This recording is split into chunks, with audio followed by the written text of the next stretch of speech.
Welcome back to Berlin, Germany stage for the LEC spring season. We've come into week 3 with a lot of questions, and after yesterday, one thing is certain to me. Schalke will win Worlds! I am Quickshot here at the analyst desk, and I am joined by the lead singers of our one and only punk rock band. It is Vedius and Drakos. Emo, by the way. It's hardcore. It's emo. hardcore. It's emo. I thought it was punk rock. Soul. It speaks. Seriously? Okay, look, let's just move on then. Let's move on. We don't need to have this argument now. I do want to talk about two teams that impressed yesterday, starting with the Kingslayers Schalke. They struck again. They ended Rogue's winning streak. I've been told they are the Liverpool of the LEC. They play well against the top teams. They lose to the bottom teams. Somebody out there in sports ball land will understand. Monka, sports. Anyway, Schalke, really had a fantastic game here. It was a difficult early game, but their team fighting and the composition that they put together, I really loved watching this game. I thought you saw some really big individual standout moments from a number of the players on Schalke, and overall, very surprised it turned out this way, but when you watch Hans Sama flash over the wall and do nothing, maybe it's not quite as surprising as we initially expected. I think the Schalke have just found a winning formula. I said this a lot last split, and I'm going to say it again this split, because I think that they have just figured out what they're good at. They know what's good in the meta. They found a nice combination and compromise between the two, and they're finding success off the back of it. And so Schalke right now, they are a team that is definitely improving week on week, and the fact that they've taken down both G2 and Rogue is huge for them in the context of the standings as well. Yeah, it really is. 3-game winning streak, and the memes, they just write themselves when it comes to Gilius, to Schalke, and the whole team. But I'm excited to see where they go. I also was very surprised to see SK popping off yesterday. I think their bottom lane, in particular, were on fire against Mad Lions, that Kai'Sa and the Jarvan combination. But SK as a whole, you know, Medic actually said it on Ready Check that he's quite excited to see where they can grow. Well, and it is Kalista, Quickshot, but trust me, I am someone who's had that issue before. Overall, I think it was a very powerful laning combination, and as much as Treats look like an absolute monster, I think this is a game that Carzzy is going to be beating himself up over. But that said, Treats a guy that we have to watch. I think SK is a really interesting team to keep your eyes on, just because they are a bit inconsistent right now. I think that we've seen them get a few early leads. I'm sure you can all remember the Mundo quadra kill from last week, where you thought that they were going to smash Schalke, and then things didn't quite pan out the way that they wanted. And I think that, as we said with Schalke, where they've clearly found an identity of how they want to approach the game and how they can win, SK is still figuring that out. And yesterday was definitely a great step in the right direction, but let's see if they can continue that momentum today. I mean, look at those stats for Treats. 100% kill participation, plus 1k at 59. Vedius, I think you were saying it on broadcast yesterday that Treats was a player, not many people were talking about him, not many people had huge expectations, and I don't want to overblow it, but like, he looked really good, and he is delivering. Of the 3 wins SK picked up, he has been the POG champion all 3, you know? Yeah, and when we look at it, I think that fans were right to be skeptical, because historically when we've brought supports back over after a stint in NA, they have not looked good, but Treats most certainly has hit the ground running. The great Thresh game, the great Rel game, now this great Jarvan game as well, and I want to see more of it. I want that consistency to be there, but the fact that we've seen the high highs already in this split is a very good look for Schalke, or SK rather. I mean, we're seeing a lot of variability, I think, across the teams in terms of performance, and when we take a look at the standings, G2, Rogue, and Schalke, they are leading the entirety of the European field. And then we've got this big stack of teams at 3 and 3. And we are slowly starting to differentiate these teams in the standings, Vedius. I'd say they're like 1-2 wins away from each other. To me, there's not much of a discrepancy, but I think when you look at the play, I would definitely think that is true. Teams at the top of the standings clearly have a very clear identity, and I think have a winning formula that they are very consistent at applying when it comes to these games. Teams in the middle of the pack, we have seen high highs and low lows, as you aptly said, for pretty much all of them. And I think that when you look towards the bottom of the standings, Misfits, Astralis, and Team Vitality, as the week's gone on, we're now in week 3, and they've only continued to disappoint us, I feel. So hopefully that they can bounce back coming today and hopefully next week as well. But again, the volatility is something that we have to note, especially for the teams on the bottom, because we've seen great games from Misfits, close games where they almost overtook Rogue. From Vitality, we saw that beautiful Ashe game from Comp where they had the Talia and the Ashe paired together. So we just need to see more of that winning formula from some of these bottom teams for them to really contest. Because when you see 1 and 5, it sounds really scary, but when you realize the next opponent is 2 and 4, 4. Yeah. The guy above that is 3 and 3. There's not really that big of a gap. Not that big, but it's slowly starting to differentiate. I'm sure of this. Anyways, the LEC is the place for Europe's greatest talent. Vedius, you're taking a look at 3 players that deserve a little bit more time in the spotlight. Yes, I certainly have. Now, I wanted to take some time to talk about some of these players that aren't really the superstars of their teams, aren't someone that gets all the POG champs or gets all of the attention, but they're very important when it comes to the success of their team. And I want to start with Fnatic's Niski. Now, coming into the split, there was a lot of skepticism around whether or not he would actually improve this Fnatic roster. But I think that he has proven not only is he mechanically capable of challenging some of the best that we have here in Europe, but he is a staple at keeping Fnatic's core alive. He is very reliable in the mid lane, and we heard from Yamato yesterday how hard he is working and how committed he is to competing with the best. And week on week, I think we are continuing to see that improvement had his impact on the team.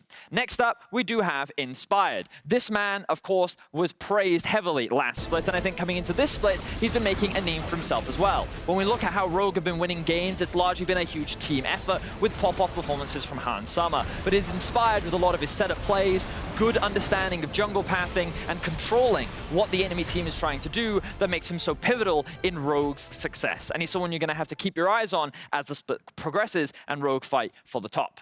Finally, it looks like FLICKR, but it's Abbedagge. This man has been popping off once again already this split, and I think that you're going to be talking a lot more about him as the split progresses. He has been a consistent key factor in the mid lane for Schalke, and his control mages are something that you will continue to talk about with his high-intensity playmaking and reliability in the mid laner that helps bring together all of the stars of Schalke to help them find so much success and wins. I was a little surprised to see Inspired on the list. It's one of the guys that I do feel I had assumed, you know, gets a lot of time in the spot. Well, I mean, I get... Right. He's one of the unsung heroes, because all I've done is talk about Trimby and Odo. I mean, it's also when you look at it, it's Larson who gets a lot of the pop-off plays. Like, statistically, one of the best mid laners in our league. You have Odo Omne, the weak side king, constantly arguing that he's not on the MVP votes.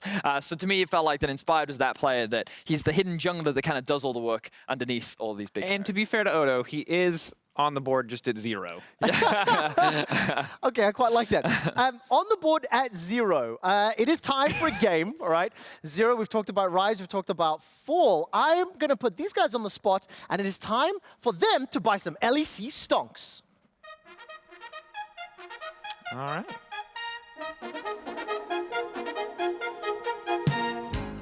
Now, this is simple. We are going to tell you where you should be placing your money, and we are going to try to predict which team or player will have in their future value. You guys at home and girls and everybody else can join on discord.lec.gg. The rules are simple. Gentlemen, do you want to invest? Do you want to sell? Do you want to buy? Do you want to dump? Right. Will they rise or will they fall? First off, I know what almost none of those terms mean, except for looking at the same post on Twitter that you all did when this whole GME thing blew up. So never take financial advice from us. League advice, though, we would be happy to give you. Okay, league advice then. Let's bring it back. Abbedagge. Will he rise, go up, get better? Or fall, suck, and not do well? What are we going to be thinking here? I think he's going to go up and up. I said that he's one of the unsung heroes of Schalke. I think that he's performing well, and I trust him. So you're saying invest? No, I say that I think he'll get better. I think he'll rise. Okay.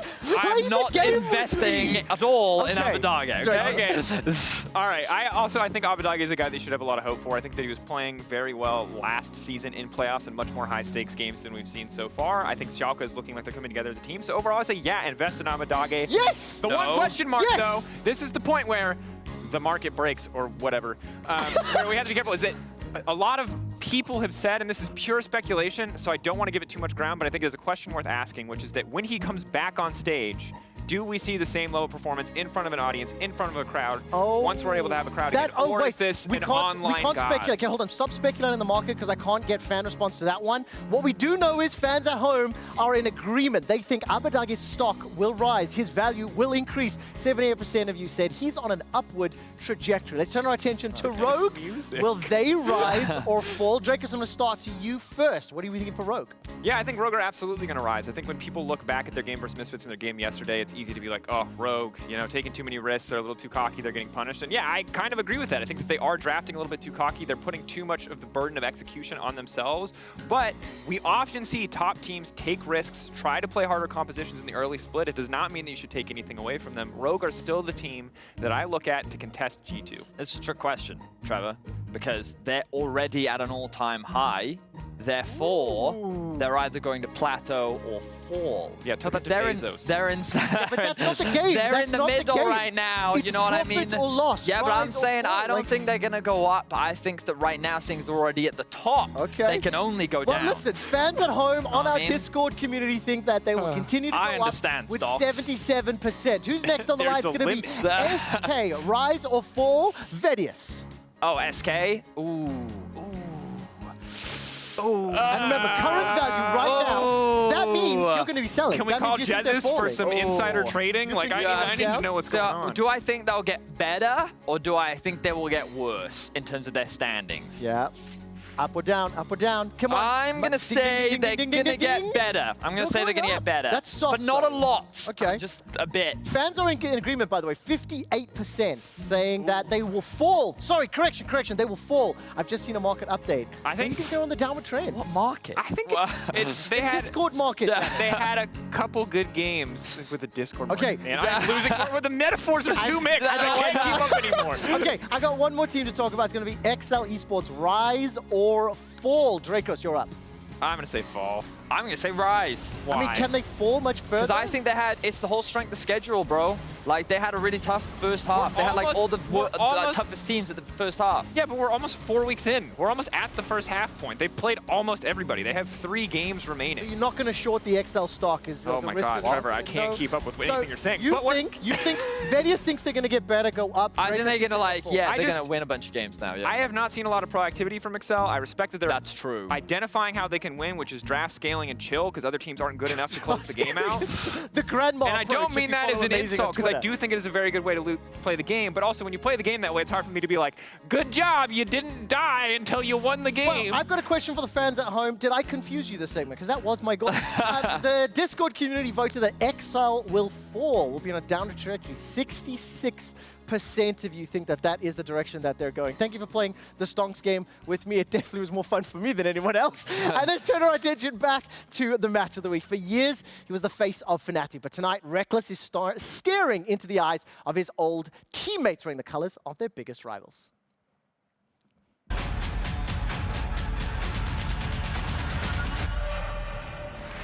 That's a kill.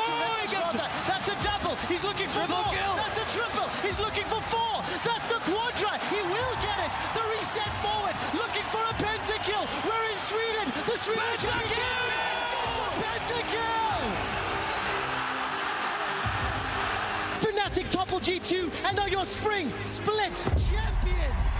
OG have cut down Fnatic and will find themselves in a rematch versus G2. G2, they take it, and G2 are your champions. I'm tired of being like second place or losing quarterfinals or all that. Like, I just want to win, and I think G2 gives me the best chances of doing so. Fnatic is always a successful organization, so I want to make sure that it stays this way. G2 didn't just get Reckless, they also lost Perks. If other teams think we'll drop off because of that, then they are awaiting a pretty rude awakening. The rest of the team, that's going to be a 3-man ultimate. Try and finish off Patrick uncontested, doing so much damage, but it's not enough. Vicky there to body block, and G2 just cannot be stopped in a team fight. My God, look at that. I mean, so Fnatic G2 is like a rivalry that's been there ever since I joined, or like even before I joined. It's always just a competition between Fnatic and G2, which team will win the trophy. With the history of Fnatic players going to G2, it always makes the matchup more interesting. For me, it's not as personal as it is for Caps and Reckless. They just can't allow themselves to lose against Fnatic. I'm probably too excited to play against Fnatic. I have been in this situation before when Caps joined G2 and I was probably too excited to play them, and then I kind of ran it down in that game. Fnatic can't even surrender yet. The fastest win of spring. G2 destroy Fnatic. I should just go into the game thinking it's just another game, but I know that's going to be hard. For the first time since 2018, Coming in, this is his hero moment. If he wants to turn this fight in favor of team, this could be the game. Dividing moment.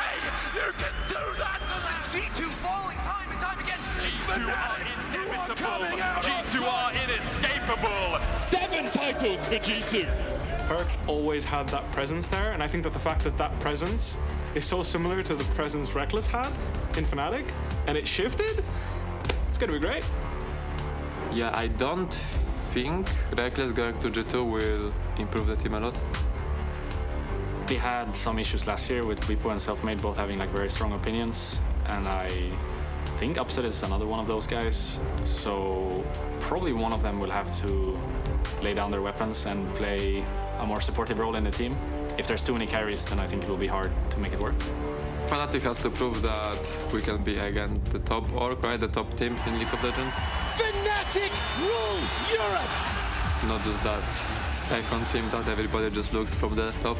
G2 are the greatest team we have ever produced in Europe, and they go back to back to back to back and win the summer season. I think it's always going to be exciting to face Fnatic. They've got new players too, and they always have players that can talk a lot, right? So I'm excited to shut them up and just prove that we're better once and for all again. Another year, another G2 is better than Fnatic.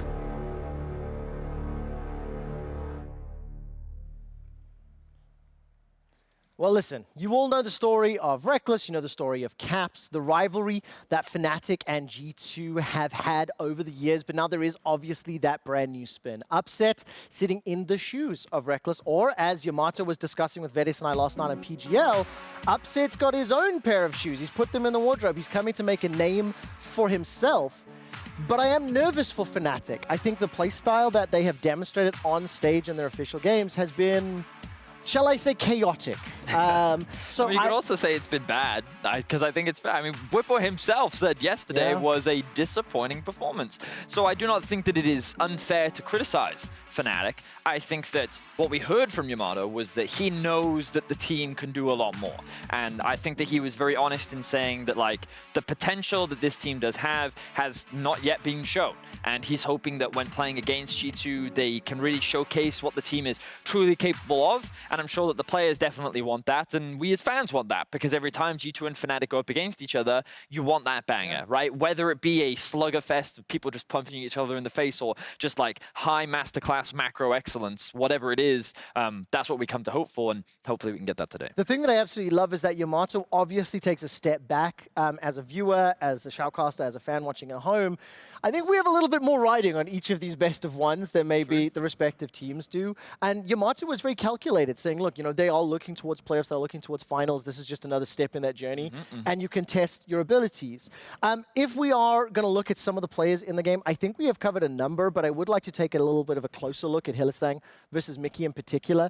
The impact they're going to have, the fact that it is Upset and Reckless, who they are babysitting, accompanying, and how they're going to match up. I mean, I think that when you look at this matchup, jungle support combos are going to be super important, right? Jankos plus Selfmade versus Hylissang and Mickey, I think is so pivotal when it comes to moving around the map, because a lot of the playmaking right now comes from these two support players, and for the longest time, these two have been considered the two best supports in our league, and what we've been seeing from them so far this split is kind of a revitalized Mickey when paired up with Reckless. We seem to see him still roaming around the map, still being hyper-aggressive, still looking for a lot of plays, and Hylissang still showcasing some of his signature picks. Now, statistically, you can clearly see that perhaps not the best performance so far from Hylissang, but his early game aggression first in the league. Yes. So we still get to see some of that Hylissang regardless of what AD carry he's with. He's still going to get in your face, he's still going to look to plays, and more importantly, he is going to be working with Selfmade, just like Mickey's going to be working with Jankos, and how they move around the map and how they impact their other lanes is going to be very important. The question I have for you is, right, those stats, they paint a picture, and when we've seen the games,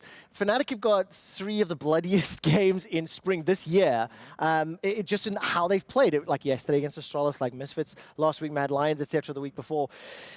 Can that style unseat what we have seen from G2? Well, I'd like to say no. However, G2 also lost to Schalke.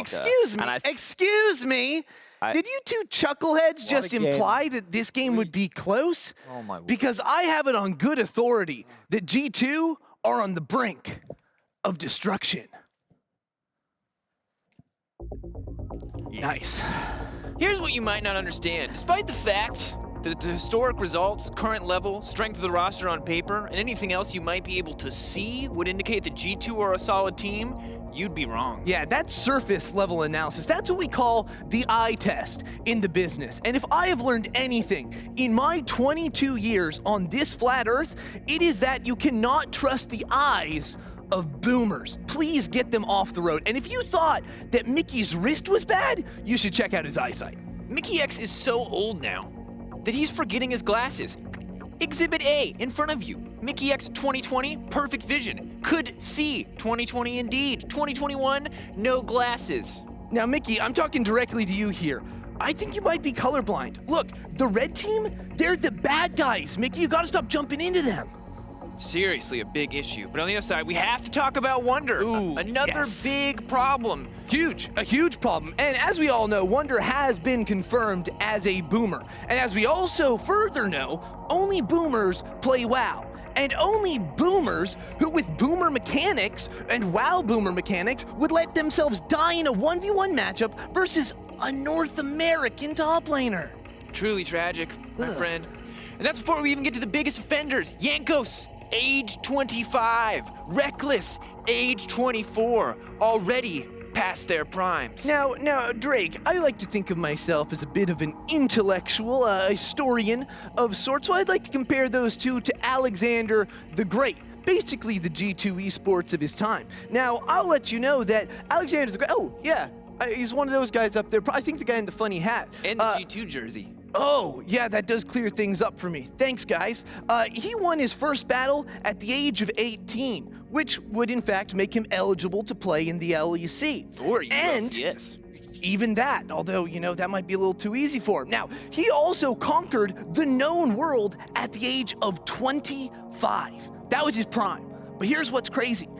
He hasn't won a game in over 2,000 years. That's a big number. That's a big number. That's like 10 Aphelioses. I think that checks out. I'm pretty sure. Now, if history doesn't convince you, a scientific study should. So let's do one. I, Dur M. Merrill, am 22 years of age and currently sit in Diamond, although I think I could get Challenger if I ever tried. Drake J. Beck, biologically speaking, how old are you? I mean, I'm 28. And in mathematical terms, what rank would you say you are? I mean, I'm gold. Let the record show that science has confirmed that after you pass the age of 25, you are indisputably and certifiably bad. Speaking of somebody that peaked at 25, Mr. Shot, back to you. I mean, he's not wrong there. How do you keep letting these guys get into the studio? Who is giving them microphones and letting them go on air? Kevin, I hate them. Seriously. Can we not let them back in the studio? Let's move on with the show and take a look at the games that are on the docket. The science is quite good, you know what I mean? You do not subscribe to their philosophy. We're building up towards our match of the week. It is G2 versus Fnatic, Misfits versus Schalke, of course, XL versus SK. Both of these teams coming off a win from yesterday. Mad vs Vitality at Rogue Stars Fnatic G2. You see the schedule. Thank you for reading the schedule. Okay? I'm just so How's your eyesight? Do you want my glasses? I'm absolutely fuming. Vedius and I are now going to take you through the Schalke Miracle Run. Did you think it was dead? You might be wrong. Maybe it never ended. They're currently on a 3-game winning streak. They've taken down both G2 and Rogue, both teams undefeated. And coming into today, we're quite excited about what we're seeing from Schalke. Holistically, their approach to the game, their singular playstyle. You just talked about it a little bit earlier in Ready Check as well. So let's kind of like look at Schalke in their entirety, because last year they were bad at the start. In the summer specifically, right? They went on this horrible losing streak. We spoke to Odoamne and he was kind of like, yeah, maybe we can turn it around. But what was it that helped them turn it around? Well, they found a specific playstyle that ultimately works for them that fit within the meta. We saw a lot of Ashe from Neon. Even when EU Ashe was a bit of a meme, it was Neon that brought it out and he had a lot of success with it. They had control mages in mid, and then they were also just enabling Odoamne to like play whatever the team needed in order to be that facilitator for whatever the comp was missing. If we look at what they're currently playing, we'll notice that they actually followed a very similar trend. That's not to say that they're playing the same style, but you'll notice that they're actually following a similar pattern in every single game. You can see the Kai'Sa in every single game. You can see the bot lane engage supports that can also offer peel. You can see control mages, Twisted Fate a bit of an exception, but that control mage very prevalent in the meta, and you're seeing carries up towards the top side. So you can see that regardless, there are slight shifts in champions here and there, but ultimately they're following this style that they know they're good at, and that works. And I think that's the most important thing. They're not trying to reinvent the wheel. They're not trying to do anything that's like super galaxy gigabrain. They're just picking meta champions that they are comfortable with and that they are familiar with. And early on in the meta, or the season rather, I think it's really important because the meta is very confusing. A lot of teams are figuring out. A lot of teams are also figuring out synergy. So if people just get comfort and you put them in together with a very clear goal and direction, which is more often than not, play towards top side, look for team fights later, rely on scaling, I think that Schalke have just proven that this is a tried and true method that just keeps helping them win and finds them a lot of success. I actually tried to teach Cadril something a little while ago, and it's a little inflammatory, and it's KISS. Keep it simple. Stupid. Yeah. But the big thing is, without obviously the jokes aside, I think Dylan Falco, I think the support staff behind the players also should be credited here. It was something we were talking about during rehearsal, identifying the strengths of the team, identifying a style. But then it's also crucial to execute in-game. And that's what we've seen from Schalke. Not necessarily true for Misfits, right? I think week 1, I used the word fluke yesterday when we were discussing the performance. We see what happened in week 2. I think stylistically, Misfits also have a similarities across the drafts. Well, and then we see some variation in the execution. What I think is the case with Misfits is that their style, or what they're comfortable with, is scrappy, skirmishing, fight all the time, right? Which is kind of like a scrim style, which you kind of expect. And what we saw in the first week was that actually proved very effective. And they're actually very good at it. The problem was that as the weeks have gone by, they've been pinching VTO's champion pool more. They've been trying to get him on less comfortable champions. Razork is being a little bit inconsistent with the games that he's having, where some games he's really popping off, other games he's overextending and getting caught out. And because of that mid-jungle inconsistency, we're not seeing that same level of performance that we're getting to see from someone like a Schalke, who's keeping things very simple. And I think that we can kind of look at how Misfits contrast in how they win and how they lose games. Because when they are winning games, they are very much committed to this style of, we want to fight you as often as possible. Look at this, kills deaths at 15, extremely high. Combined kills per minute in their wins are also extremely high. So Misfits, when they're winning, they're constantly looking for skirmishes, they're looking for 2v2s, 3v3s, they're dominating the laning phase, and a lot of this is coming off the back of Razork's involvement. He's going top lane, he's going bot lane. Champions like Pantheon are really good for him because of how he can move around the map. And even in the game they lost yesterday, he was super proactive on the map and things were looking really good for them. The problem is that when these skirmishes don't go in their favor, their mid-game macro can often leave them out to dry, and they can end up getting punished, they can get caught out, and they can kind of fall apart, which you kind of expected Vander to be able to compensate for, but at the moment, we're not really seeing that. No, we're not, and it's some of those inconsistencies that are also causing problems, because we've seen Misfits win early game and then lose late. We've seen them struggle early and then have like surprising mid-games. Hirit in particular is somebody that I've seen sack his lane more often than not, almost regardless of the matchup. He is playing for his mid or his bot, predominantly bot, obviously, with Kobe and Vander. And now when we look at the specific head-to-head, Schalke, in terms of how they're performing, they're on the 3-game winning streak, looking at how they're coming into this game, the favorites, the expected team to pick this up. But you cannot disregard the fact that Misfit had high highs, so there is the possibility that Misfits can surprise. What else would you like to see Misfits do in order to take down Schalke? Well, the thing is, I kind of want Misfits to beat Schalke at their own game, because I think that Schalke's game plan is very deliberate and intentional, and we can all see it, right? They try to play more towards the scaling. They usually try to play through mid and top. Like, I like what we see from Abadage and Gilius in particular, and I think that's going to be the biggest discrepancy. So let's see if Misfits can get a comfort pick for VTO. Let's see if that he can work with Razork to open up mid lane so that they can roam and play more towards sides. And like, if they want to try and take that G2 style of use caps to impact sides and then snowball through that, they can do it, but they've got to get him on a champion that he can do it with, and he's got to be working with Razork to be able to open up the map, start that snowball, and then have a big enough lead that you can carry the rest of the game. I mean, that's what Candy Floss was saying yesterday in the pre-game interview. He's one of the strategic coaches for Misfits, talking about how they have to refine the micro and the macro. Let's see if they've had a chance to fix the mistakes from yesterday, because Misfits are going into this game with a lot of pressure as they look to end that losing streak.